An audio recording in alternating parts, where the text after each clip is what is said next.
with Body Physics Studio and the Ergolates Movement Therapy certification. Today we're going to be looking at lat and rhomboid activation, which requires us to do a 90-degree row close to the body. I'll describe also as you elevate your elbow what are the muscles that we activate as well as the lats. Here, the movement is simple. It's a basic rowing movement.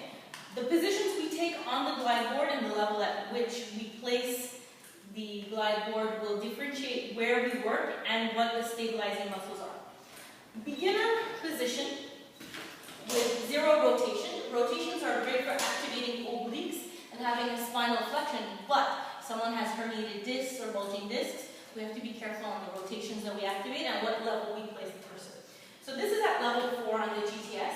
The movement's quite simple. We can either be straddling. This is great for people who have little to no flexibility and don't quite have the abdominal transverse activation to stay stable on the glide board yet.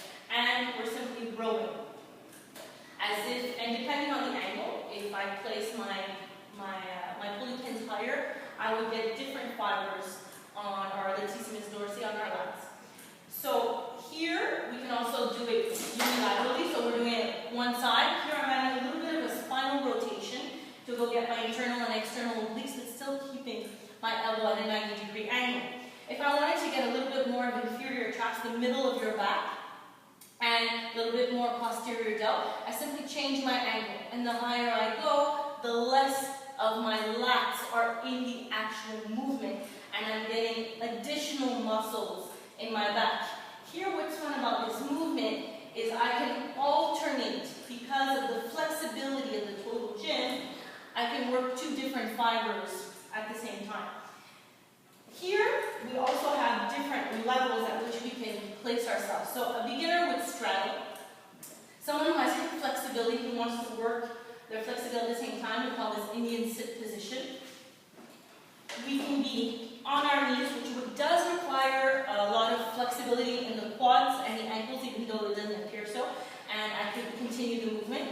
If I were to place myself on my knees and execute the movement, my quads, my quadriceps, glutes, have to help stabilize me on the glide board. Then we have the straddle position with one leg and a half lunge. Here, on the opposite side, my hamstrings, my glutes help activate my hips, and I'm having a psoas stretch and hip flexor stretch in this movement.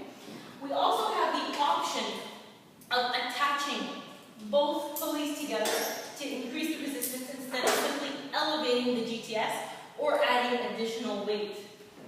So here, the angle is coming from the middle, and I can execute all the same exercises, but with double the amount of weight I originally had. This position here, as said before, would be considered intermediate to advanced, as well as the straddle press. Of course, what's fun working unilaterally in these movements where I'm either standing on my knees or I'm in the half lunge position is I'm working numerous muscles. I'm still working the prime mover like in weight training. It's a little bit safer than working on the ball, and we're getting traditional Pilates exercises in the Ergolates symmetrical training. And then we can do one side, the other side, and of course, since stabilizers are coming in, we're burning a lot more fat, which is the whole principle behind the simplicity of Ergolates. Creating symmetry, going to get that muscular workout from weight training, just like in the primary series, but working one side and then the opposite side as equally as possible so that the body can heal itself. So that has been the lat activation row. Of course, depending on the level at which we pull, there are different movements that will work at different angles on the lats. So it's considered a full postural back exercise with some stabilization.